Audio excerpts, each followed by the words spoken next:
waxaan abiil u samaynayaa dawladda Soomaaliland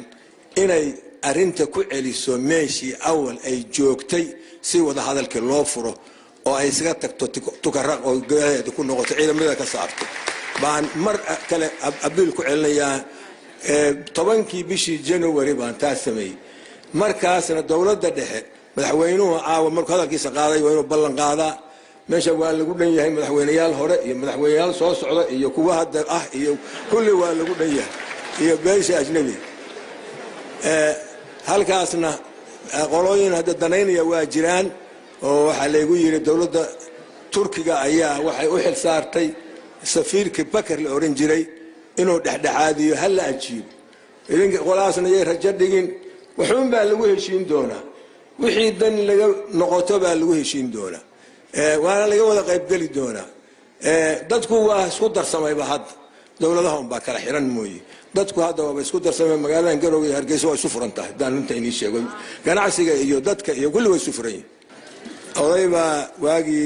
tubaakada la cuni jiray lafta lagu noogi jiray ayaa kuwa ku buufiyeen markaas yeen anigu tubaakada ma cuno laakiin waxaan jeclahay urkeeda oo magaala iga urtabi marka anu ma haysto mana gabiyo laakiin waa jeclahay murtida naxwo badan baa ku jira iyo tusaale badan oo xigmada dadka nooca u dhaqmaana waa dadka la yiraahdo intellectual maskaxda ka shaqaysiya way waxaan jeclahay caawa martida halkan isugu timid dalka dibadiisa kuwa shisheeya madaxda halkan oo u sareeya madaxweynaha Maxamed Cabdullaahi Farmaajo ra'iisul baarlamaanka aqalka sare iyo ku xigeenka labaad oo baarlamaanka golaha shacabka iyo inta kale oo mas'uuliyiin ah oo ka timid goboladaba oo aan hore u joogin waxaan caawa jeclahay halka inaan ka xuso oo aan u hambaliyo oo ku mahadiyo Shariif Sheekh Ahmed madaxweynihii hore oo halkan markii 2012kii Soomaaliya ku meel gaarka ahayd oo la yiri marka meel gaarka laga saaro shirkii Garowe 1 iyo Garowe 2 ka qayb galay oo bishii February 2012kii markii qoladii 4.5 ka jeclaa hadda qaar iyo muuqdaan madaxda waxaan u maleeynaa dib dib loogu noqon doonin aan ka fujin weynay 4.5 nidaam qabiiliya oo dadkii kala geeyay oo lagu abtirsanayo anigu hadda xamar baan joogaa waxaan ka mid ahay aqalka sare marar baa shir la isugu yimaado beesha hebel baa maanta qadale ka soo qayb gal anigu waan diiday maxaa yeelay kuma aan korin nooca qabaliga xisbi hadday ahaan lahayd waan tagi lahaa marka maalintaas markii aan ka fujin weynay ragga qaarkii hadda meesha ka baxay baan waxaan soo jeediyey madaxweyne aqal sare aan samayn oo 18 gobol oo dalku lahaa markii dawladdii dhacday aynu min 3 ka soo qaadno oo 54 xildhibaan oo aqalka sare aan samayn way isku waafaqnay sidaas heshiiska lagu qoray waa ka xumahay in maamulkii madaxweyne Xasan Sheekh aqalkii sare ka maqnaa aad baan uga xumahay laakiin dib baa laga kabayo hadduu jooga madaxda hadda joogta waxaan u sheegayaa dastuurka sida uu qorantahay ha loogu dhaqo oo madaxweyne Farmaajo hogaaminayo aqalkaas sare waa xukuumadda matasha dawlad goboleedyada khilaafiyaa jira dawladda dhexe waa ku jira dhexdeeda marar badan baa la isqabtay iyo golayaasha qaarkood aqalka shacabka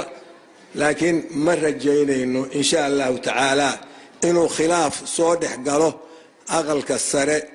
iyo xukuumadda dhexe oo federaalka inuu soo dhex galo ma jecelin mana rajaynayno hal laga taxadaro tan kale oo aan ku darayaa waxa weeye anigu waxaan madax ka ahaa khilaafkii soo dhex galay dawladaha xubinta ka ah dawladda federaalka iyo dawladda dhexe bishii September oo lagu shiray Kismaayo guddigii loo saaray xogtii la soo urushay waana soo saaray waa documented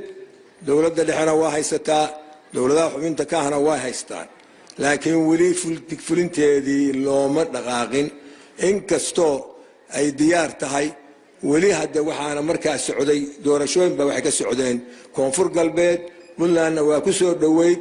laakiin hadda hirshabeellena xoogaaga ku dhex jira waxaan leeyahay galmudugna kolley waa lagu dhex jiraado madaxweynaha iyo ra-iisul wasaaruhuba labaduba waxay ka yimaadeen galmudug iyagaa xilku saaran yahay arrintaa inay wax ka dhammeeyaan anigu diyaar baanu ahay inaan qayb ka qaato daris baana in la dhammeeyo dhaqso baan rajaynayaa insha allahu tacaala kismaayona waa fog yahay doorashadeedu oo hadda wax la sugayo oo dib loogu dhigo in laga wada hadli waayo maaha waxaan u maleynayaa axmed waxa weeye august miyam ku xogaa kugu daraa ilaa december ka dar ilaa december haddaan gaarsiino waa laga gaari karayaa marka waxaan rajaynayaa in lagu dhaqaaqo haddaba in markii xukuumadda la dhiso puntland in hawshaa la bilaabo guddiyo loo saaro ayaa loo baahan yahay waxaan rabaa oo kale halkan inaan laba arrimood ka soo jeedsho mid waxa weeye ama ha ahaato dowladaha xubinta ka ah dowladda federaalka ama ha ahaato dowladda dhexe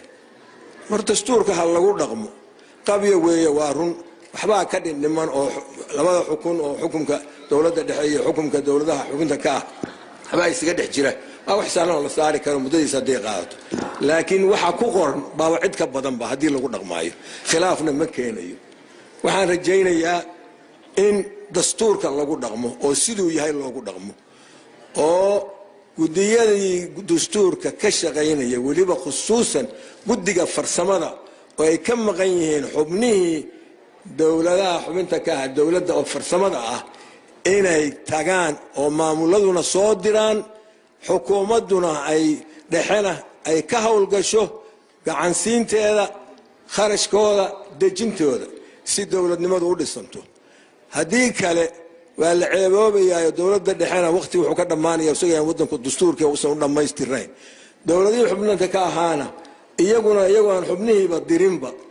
oo qaarkoodna mar dambe la diray qaarna aan weliba la dirin ba hadhow eedda laysku riixi doonaa waxaa la odhan doonaa maya dowladaha xubinta ka bay ku maqan tahay maya waxay ku maqan tahay dowladda dhexaan wax tarin haddeeraa la wada joogaa maanta ha la galo taasaan aniguna taa halka ka soo jeedinayaa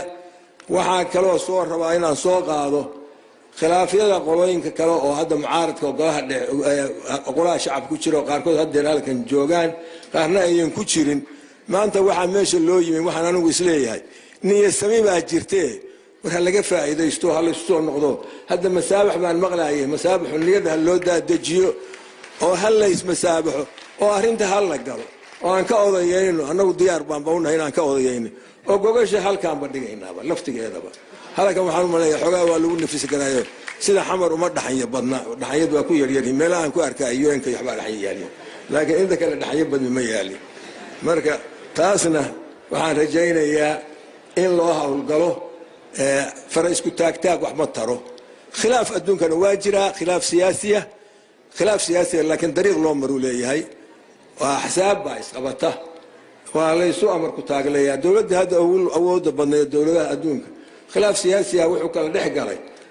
barlamaankii iyo madaxweynihii kharashkii baaba loo diiday ninka odaga ahaaba meel u dhaqaajiba waayo laakiin caqligoodaa shaqeeya hadda waxaa lii kharash waa lagu furay isagana waa tanasule marka tanasulka inaga maxaa inoo diiday inagaa la tabar yaray baan isu tanasul dad xoog leba weeye marka tanasulka ah laysu yimaado qolada dhallinyarada oo siyaasiyiintana waxaan leeyahay qaylada yareeya rag waaweyn baa joogay annaga muxuu ahay nagu soo xirma ya qaylo wax ma tarto rationality baa la rabaa idinku majority badan baa u baahan tihiin u kaadsha xasaabta suga adduunka ha isu yimaado intaas baan iyagana kula talinaya waxaa ii haray oo aan rabaa inaan meesha ka soo qaado halkan nin baa yimi halkan fariin buu keenay dibadduuna ka keenay waana gabiye taasu hadda meesha way ka maqanta maxay tahay ha la raadso midnimadii soomaaliya oo midnimadii soomaaliya xagee laga raadinaya wada hadalkii ha la furo somalilan ha la furo diyaar bay u yihiin waa codsanayeen xoogaagan tukaraq halkan laysku tuurtuuray iyadaa xoogaa caqabad u noqotay waxaan abiil u samaynayaa dowladda somalilan inay arinta ku celiso meeshii awal ay joogtay si wada hadalkii loo furo oo ay isaga tagto tukaraq oo gaaleed ku noqoto ciidamada ka saarto baan mar kale abiil ku celinayaa 10kii bishii January baan taas sameeyay markaasna dawladda dhexe madaxweynuhu aawa markuu hadalkiisa qaaday waa inuu ballan qaadaa meesha waa lagu dhan yahay madaxweynayaal hore iyo madaxweynayaal soo socda iyo kuwa hadda iyo kulli waa lagu dhan yahay iyo beesha ajnabi halkaasna qolooyin hadda danaynaya waa jiraan oo waxa lagu yiri dawladda Turkiga ayaa waxay u xil saartay safiirka Bakar la oran jiray inuu dhexdhexaadiyo hal la ajiibo idinka qolaasna ay rajo dhigin wuxuun baa lagu heshiin doonaa wixii dan laga noqoto baa lagu heshiin doonaa waana laga wada qayb gali doonaa dadku waa isku darsamayba hadda dawladaha baa kala xiran mooyee dadku hadda waa isku darsamay magaaladan Garowe iyo Hargeysa waa isu furan tahay daan inta inii sheego ganacsiga iyo dadka iyo kulli way isu furan yihiin dawladaha ajnabiga waxaan ku leeyahay anaga hana kala jiidanina waxa taraysan miiska soo saaro dadku ha wada arkay anagu ma doonayno dawladaha carabta xoolaha badan haysta oo bukhalada ah oo aan waxba bixinayno maalin walba aeroboor iyo magaciisi iyo aanu ka baryayno dawladaha reer galbeedka oo iyagu naga durugsan oo 100,000 oo dad noo haya ama malaayiin ku dhow inaad maaragtay wadankaanu oo u silco inuu la aado infrastructure oo marna China loo aado marna halka xoolaha la kaalaya anaga hana kala xisbiyeynina iyagana intaas aan leeyahay. Assalaamu calaykum wa rahmatullaahi wa barakaatuh.